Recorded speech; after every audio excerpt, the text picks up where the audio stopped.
प्रद्युम्न जी का जन्म हुआ।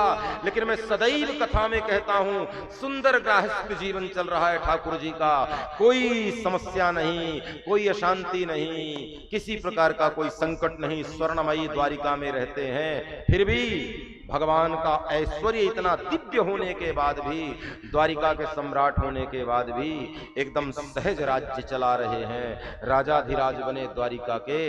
तो कहीं भी कोई अहंकार नहीं आया कि मैं स्वर्ण के भवन में रहता हूं, एकदम सहज जीवन जी रहे हैं। उसके बाद भी कृष्ण के शत्रुओं की कमी नहीं है।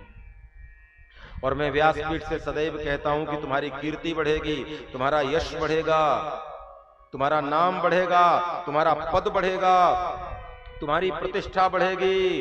तो धीरे से अपनी डायरी में नोट कर लेना, तुम्हारे शत्रु भी बढ़ेंगे, तुम्हारे दुश्मन भी बढ़ेंगे। ये मत सोचना कि यश बढ़ रहा है, कीर्ति बढ़ रही है, प्रतिष्ठा बढ़ रहा है, सम्मान नहीं भैया। यश कीर्ति प्रतिष्ठा जब बढ़ती है तो साथ में हमारे शत्रु भी बढ़ते हैं, और हमारे तो छोड़ो द्वारिकाधीश तक के बढ़ गए। रुक्मणी जी ने प्रथम पुत्र को जन्म दिया, नाम है प्रद्युम्न। और कृष्ण के समय में भगवान कृष्ण का एक शत्रु था, उसका नाम था सम्रासुर। वो रुक्मणी जी के प्रसूतिका गृह में प्रवेश कर गया, और रुक्मणी जी के प्रसूतिका गृह में प्रवेश किया और बालक प्रद्युम्न को उठाया और योग माया से, अपनी मायावी शक्तियों से आकाश मंडल से ले गया और ले जाके समुद्र में फेंक दिया। सोचने की बात है भैया, गौर से सुनना।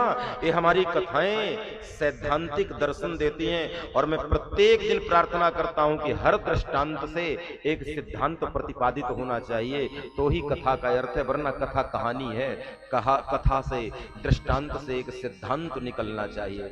सम्रासुर भगवान की दिव्य शक्ति प्रद्युम्न को चुरा कर ले जा रहा है। लेकिन कितनी विचित्र बात है कि यदि चुरा कर ले गया था रुक्मणी जी के प्रथम बेटे को, तो अपने घर में रखना था, अपना बेटा बना करके रखना था, और सोचना था ये तो कृष्ण और नारायण और लक्ष्मी का बेटा है, तो बड़ा कीर्तिवान होगा, मेरा यश बढ़ेगा, मेरा गौरव बढ़ेगा।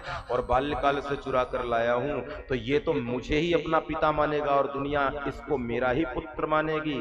लेकिन सम्रासुर को इससे मतलब नहीं था कि मैं कृष्ण के बेटे को पाकर धन्य हो जाऊं, कृष्ण की दिव्य शक्ति को पाकर धन्य हो जाऊं। सम्रासुर का उद्देश्य था कि कृष्ण को इतना दैदीप्यमान बेटा क्यों हुआ, कृष्ण के घर में खुशियां क्यों आई, श्री कृष्ण के घर में मंगल गीत नहीं बजने चाहिए।